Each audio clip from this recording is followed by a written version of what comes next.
Fala meus amigos, estamos começando aqui mais um vídeo do canal e hoje a gente vai completar a reflexão sobre este livro do Ailton Krenak, grande livro, tá? A Vida Não É Útil.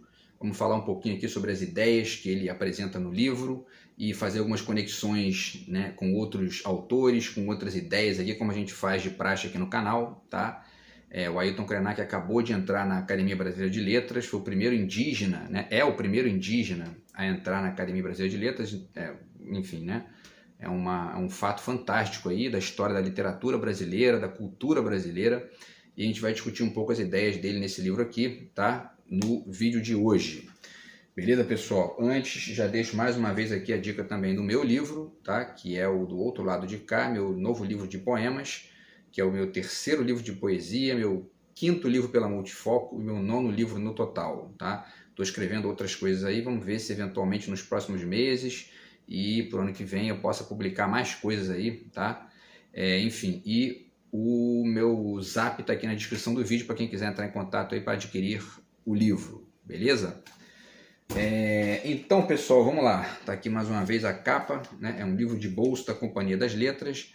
A Vida Não É Útil, tá? É um olhar, né, de um filósofo indígena sobre várias questões, né, do mundo contemporâneo, o capitalismo, a civilização urbana e as suas contradições, enfim, uma série de questões importantes aí, questão do ambientalismo, evidentemente, né? E nós vamos discutir isso aqui então agora, tá? Então a gente falou no vídeo passado do capítulo 1, né? A gente falou do capítulo 1, que é o Não Se Come Dinheiro, né? Que é um título bem legal. E aí no segundo capítulo, tá? Ele vai falar sobre os sonhos. Ele vai dizer, né? Sonhos para adiar o fim do mundo, tá? É o segundo capítulo dele. E aí eu já adianto que ele tem uma perspectiva sobre o que são os sonhos muito interessante, muito mais interessante do que a perspectiva da psicanálise, por exemplo, que é um dos campos aí que são mais que é mais famoso, né, por pensar essa questão. Mas eu tenho uma visão muito mais interessante aqui, porque inclusive ela não está conectada com nenhuma perspectiva de taxar, né, aquela experiência como algo traumático ou de qualquer ordem do tipo, né, porque isso acaba acarretando em rótulo, né. Então a perspectiva do Ailton Krenak é muito mais interessante, acho bacana aqui deixar essa dica, tá, para vocês. E aí, na página 34, ele já fala do sonho como um contato com o que é diferente, né? E aí ele diz aqui, né, o tipo de sonho a que eu me refiro é uma instituição que admite sonhadores, onde as pessoas aprendem diferentes linguagens, se apropriam de recursos para dar conta de si e do seu entorno. Porque, dentre outras coisas, ele fala da experiência que existe muito lá na aldeia dele e, de certa forma, entre os indígenas, de compartilhar os sonhos, né, e, ao mesmo tempo, desenhar conexões possíveis ali para eventuais projetos coletivos e mesmo ali, né, entre as pessoas da tribo e tal, tá? Então, muito legal aí também essa visão do Ailton Krenak nesse sentido, certo?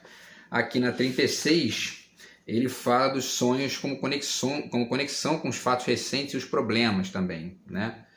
Tá, ele diz isso aqui, que ele começou a ter sonhos premonitórios, né? Ao olhar as estradas, os tratores e as motosserras chegando, né? Quer dizer, enfim, essa coisa do mundo branco ali invadindo, né, a vida dos indígenas, tá? Isso acabou influenciando os sonhos e, de certa forma, até algumas perspectivas que são tidas por alguns grupos humanos como premonição, né? Enfim, e aí aqui na página 37, ele tem uma citação muito bacana que ele descreve o que é o sonho para ele, né? Ele diz: sonhar é uma prática que pode ser entendida como um regime cultural em que de manhã cedo as pessoas contam o sonho que tiveram, né? Não como uma atividade pública, mas de caráter íntimo, quer dizer, as pessoas estão ali se encontrando num ambiente fechado ali em grupo, né, mas sem tornar isso exatamente público, enfim, né, é a experiência dele.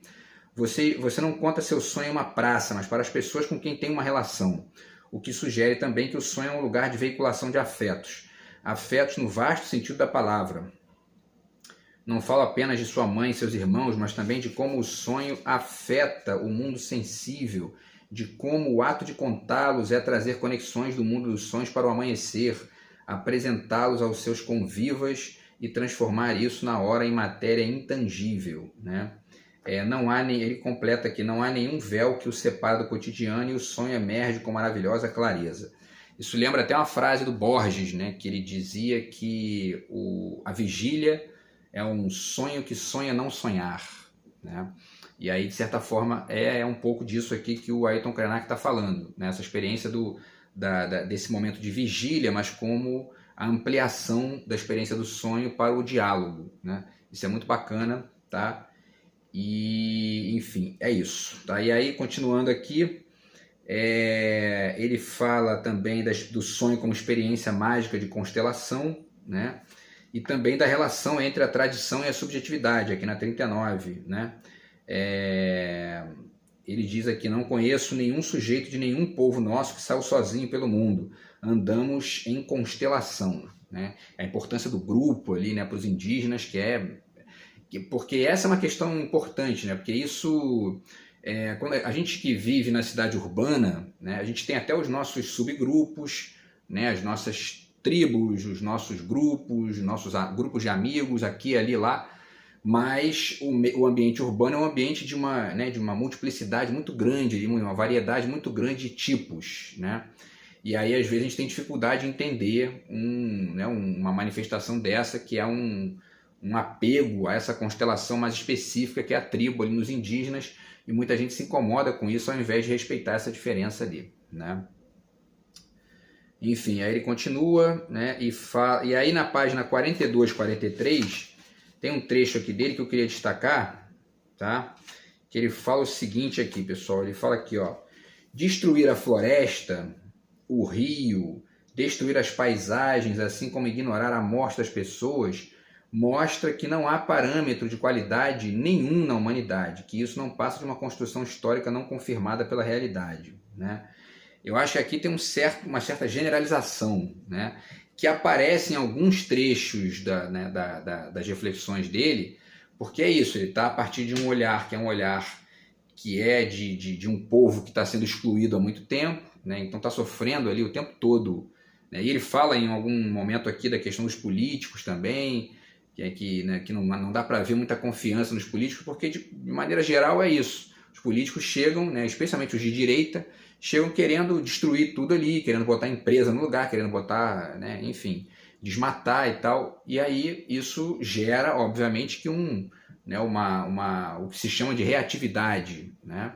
Agora, é legal você, quando você está ali fazendo um trabalho filosófico, você tentar chegar a uma síntese razoável disso aí, para poder não só manter a luta, né, mas apresentar uma agenda de luta que seja para ampliar a coisa e não para substituir uma violência por outra, né? E não é o caso dele aqui, né? Estou apenas ponderando esses detalhezinhos aí, porque eu lembro, inclusive, o vídeo que eu fiz, né, falando sobre o ódio dos identitários e o ódio dos bolsonaristas, né? A gente está vivendo muito isso hoje em dia e isso tem que ser refletido o tempo todo, tá?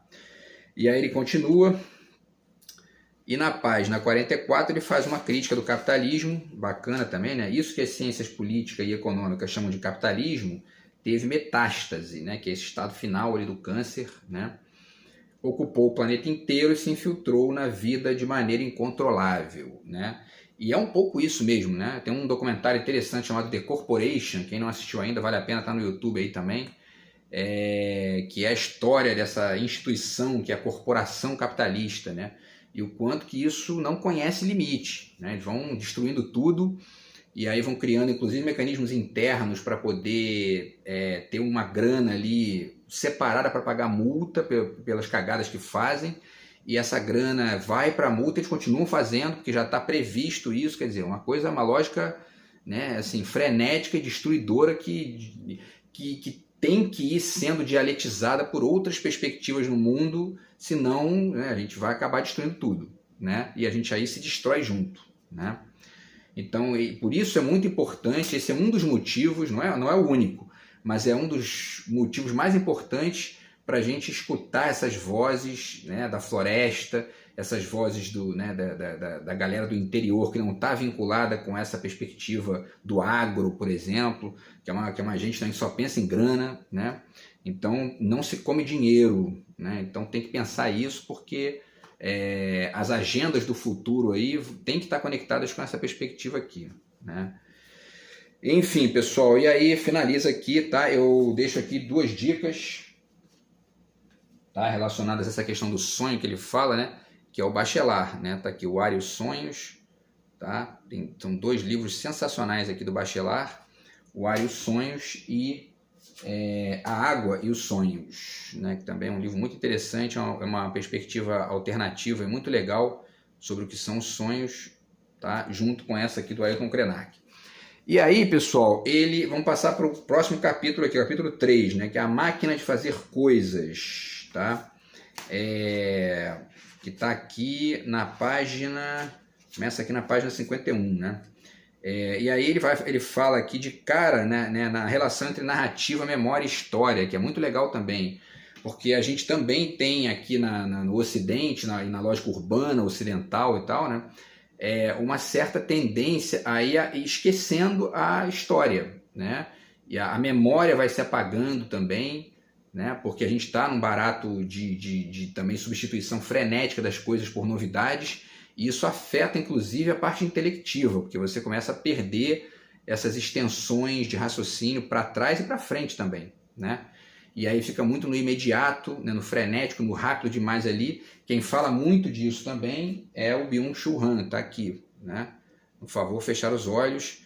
Esse momento aqui de um certo repouso, de um certo descanso, né, que o Byung-Chul Han sugere, propõe, dialoga bastante com várias coisas que o Ailton Krenak sugere aqui, né?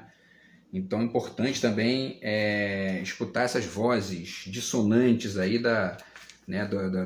do frenesi capitalista pelo dinheiro, pelo lucro, né, pelo workaholic, né, e tal, porque é importante. Aí ele diz aqui na 51, as diferentes narrativas indígenas sobre a origem da vida e nossa transformação aqui na Terra são memórias de quando éramos, por exemplo, peixes, né?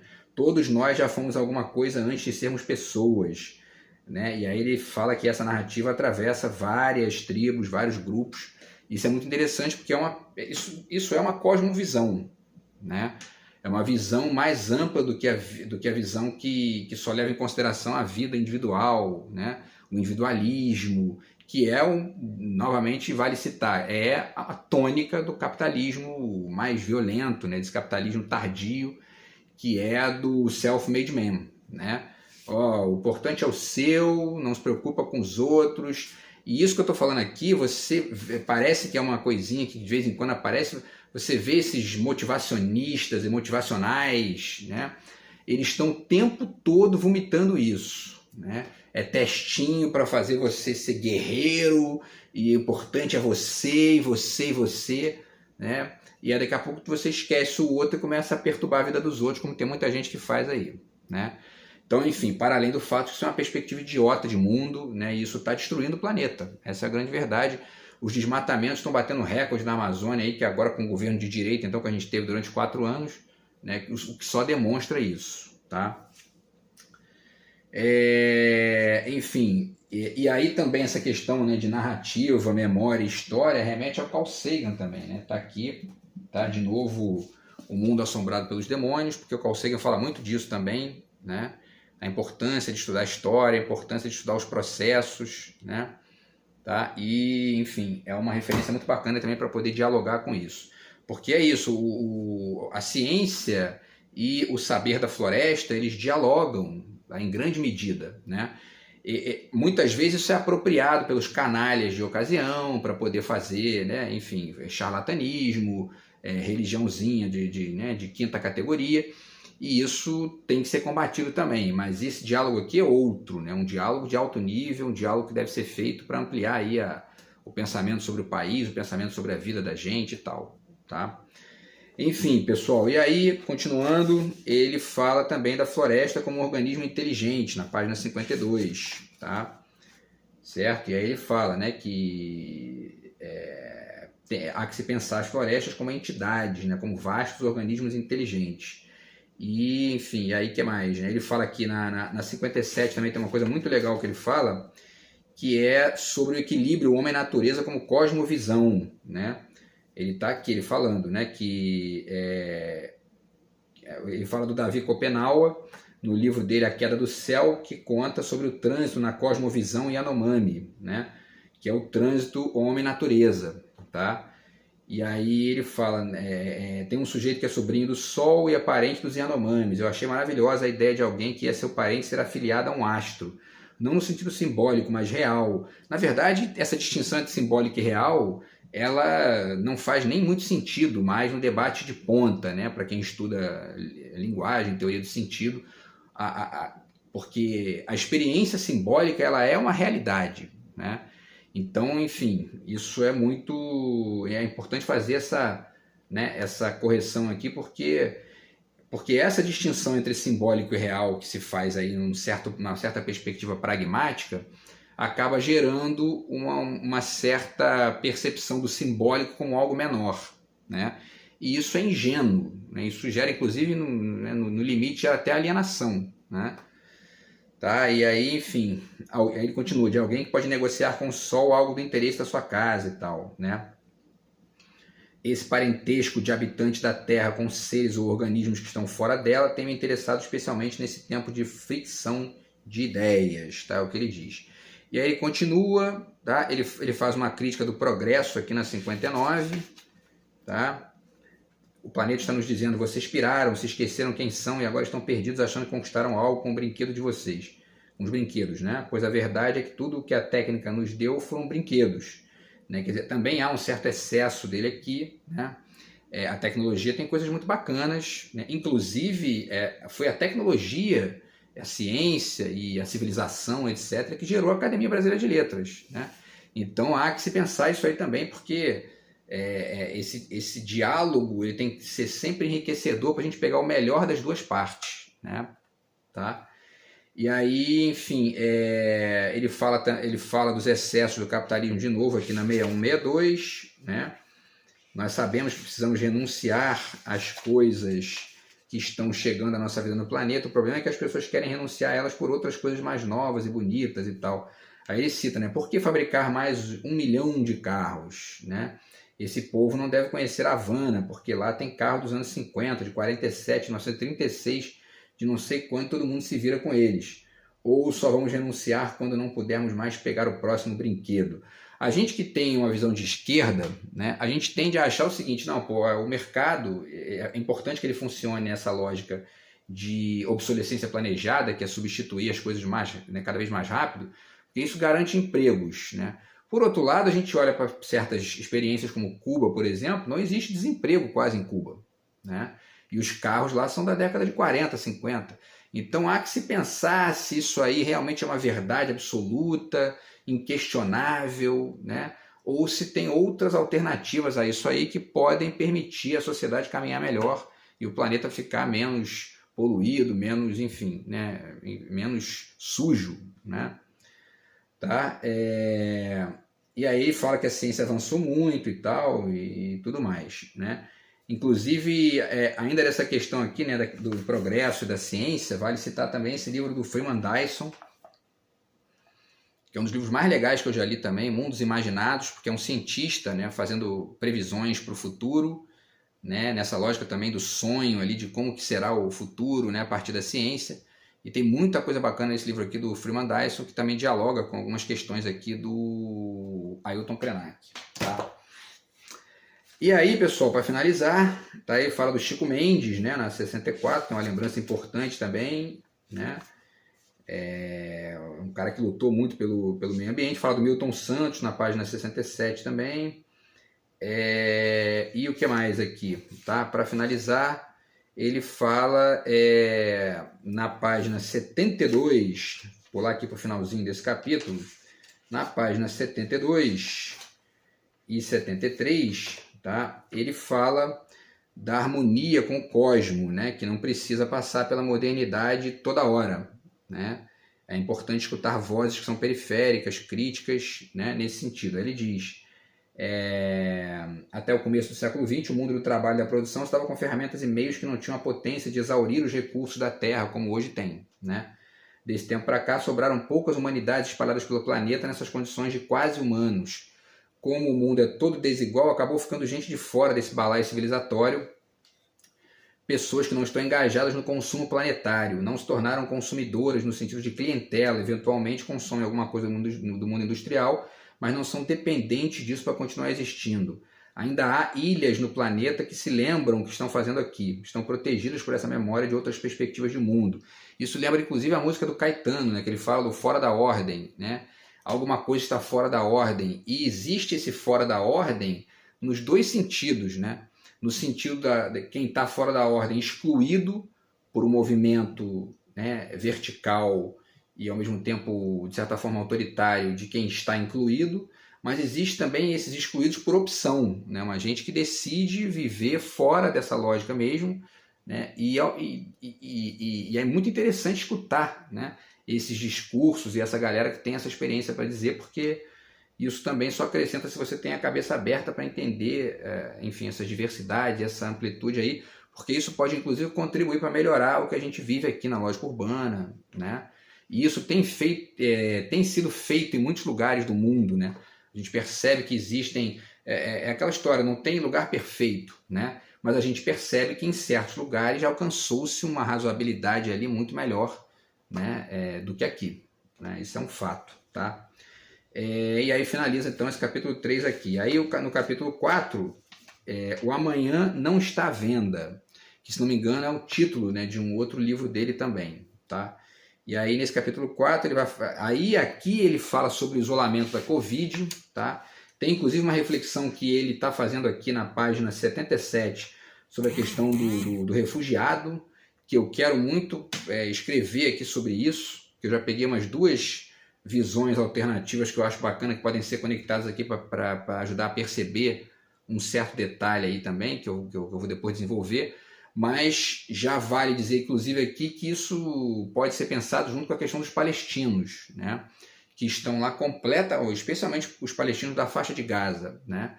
Porque os da Cisjordânia ainda tem ali uma saída, agora o pessoal da faixa de Gaza está completamente cercado, eles não têm nem como, eu li um pesquisador ontem falando isso, eles não têm nem como virar refugiados, porque eles não podem ir para lugar nenhum.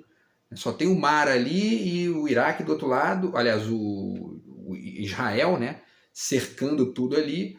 Então, quer dizer, eles estão nessa já tem 70 anos, né? E aí acabaram agora, decidiram, né, reagir, mas a mídia internacional, ocidental toda, por quê? Porque não existe essa conexão com a memória e com a história, né? O que existe ali é uma certa imediatez, né, que faz com que se diga, não, a culpa é do Hamas porque ele foi lá e bombardeou os caras, mas né, faz o scout aí de quantos palestinos têm morrido nas últimas décadas a mais do que os israelenses, né? Então é uma coisa muito complicada, muito difícil, tá? E essa questão dele aqui sobre os refugiados, eu vou tentar escrever sobre isso também em breve, tá, pessoal? E aí ele fala na página 80, né, do aumento da desigualdade no planeta, tá, que também é uma sacada importante aqui, né, e de que, enfim, estamos devastando o planeta, aumentando a desigualdade, de modo que há uma subhumanidade que vive uma grande miséria sem chance de sair dela, e isso também foi naturalizado. O capitalismo naturaliza a miséria mesmo, naturaliza a pobreza, naturaliza o desemprego como uma espécie ali de inevitabilidade, né, faz parte do jogo. Né? Para ter capitalismo tem que ter, inclusive eu fiz um vídeo aqui sobre um retardado desse, um bilionário australiano, parece, um idiota aí que chegou e falou, a gente tem que começar a aumentar o desemprego para mostrar para essa gente que eles é que trabalham para a gente, não a gente para eles. Quer dizer, é um bosta, né? Então, assim, eu prefiro 1000 vezes a visão do Krenak do que um verme desse, né, que acha bacana defender desemprego. Tá? Então, enfim, porque isso não é natural, isso aí é imposto não para poder sustentar o capitalismo ou o mercado, melhor dizendo, né? Mas para sustentar o poder na mão de uma minoria. Essa é a grande questão, né? E aí dialogar com essa galera que está aqui numa visão alternativa ajuda a perceber essas coisas. E ele fala na mesma página 80 da necropolítica, tá? Enfim, uma série de outras coisas aqui para abandonar o antropocentrismo na página 81, que eu já falei disso no vídeo passado, certo? E ele fala também na 82 sobre a questão da pluralidade, né? Ele diz, enfim, esse pacote chamado de humanidade vai sendo descolado de maneira absoluta desse organismo que é a Terra, vivendo numa abstração civilizatória que suprime a diversidade, nega a pluralidade das formas de vida, de existência e de hábitos. Quer dizer, existe no discurso ocidental, na maneira de ser do urbano, um monte de exclusões que ficam muitas vezes escamoteadas, postas para baixo do tapete, por um certo louvor da pluralidade que acaba sendo cínico, né? Porque tem um monte de coisa que fica fora da ordem, vamos dizer assim, né? Então, há que se pensar o quanto que esse cosmopolitismo pela metade que existe em certa visão urbana não ajuda muitas vezes a cegar para essas coisas que ficam fora mesmo, né? Que aí que não tem nada de plural ali, muito pelo contrário, certo? Enfim, e aí ele fala também, né, na página 85 e 86, da banalização da vida, né, pelos políticos que declararam que algumas pessoas tinham que morrer na Covid. Ele estava falando do Bolsonaro, né, do idiota do Bolsonaro que, enfim, vomitou bosta durante o governo inteiro, né? E que mais? Ele fala também, aí vamos pular aqui, tá, para o finalzinho, que ele fala... É isso, né? Termina aqui esse capítulo 4. Aí o capítulo 5, a vida não é útil, só para a gente finalizar aqui, tá, pessoal?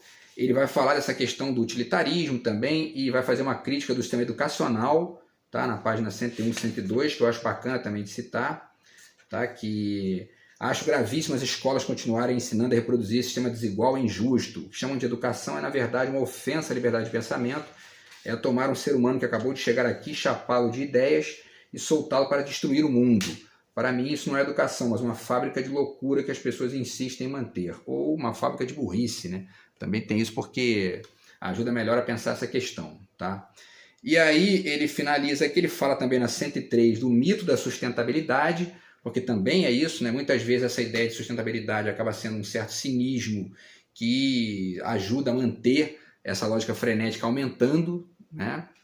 E também a lógica da reciclagem, também essas coisas são bacanas, mas se você não se conecta com isso de maneira crítica, isso acaba escondendo uma piora do sistema que ninguém vê, né? Tá? E aí, para finalizar, pessoal, ele fala também na página 107, 108, da questão dos Krenak, né? Os Krenak não aceitaram ser retirados, quisemos ficar no lugar do flagelo, que eles estão ali naquele lugar, né? De Bento Rodrigues, Brumadinho e tal, estão ali próximos ali né, do Rio Doce, onde teve lá o caos da cidade de Brumadinho e tudo mais, e eles decidiram ficar apesar dos perigos, dos riscos, né, porque é uma defesa do próprio lugar deles ali, é um ato de coragem, né, e ele está enaltecendo isso aqui, tá? Enfim, e aí por último, na página 113, ele faz uma crítica, né, do utilitarismo, tá? Ele fala: o pensamento vazio dos brancos não consegue conviver com a ideia de viver à toa no mundo. Acham que o trabalho é a razão da existência. Eles escravizaram tantos outros que agora precisam escravizar a si mesmos. Não podem parar de experimentar a vida como um dom e o mundo como um lugar maravilhoso. E destaco aqui que eu li ontem que o ministro do Trabalho do Lula, que eu esqueci agora o nome dele, mas enfim, ele já anunciou aí que vai começar a discutir a questão da carga de trabalho, né, no Brasil de 4 dias por semana, né, que é uma coisa que está sendo testada na Europa civilizada quase toda, né? Então, enfim, isso é muito bacana. Mais uma vez, parabéns ao governo Lula por isso, e mostra que quem tem projeto civilizado mesmo no sentido político de Estado no Brasil é a direita, é a esquerda, né? A direita só pensa em dinheiro, lucro, quer mais escravizar os outros.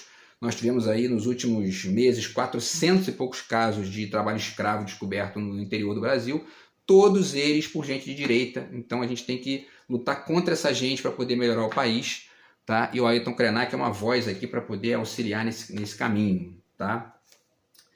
E ele finaliza, tá, na 116, tá, falando do deserto, né? Então eu termino aqui, tá, essa reflexão com esse trecho. Nós, Krenak, decidimos que estamos dentro do desastre, ninguém precisa vir tirar a gente daqui, vamos atravessar o deserto, temos que atravessar. Ou toda vez que você vê um deserto, você sai correndo. Quando aparecer um deserto, o atravesse, né?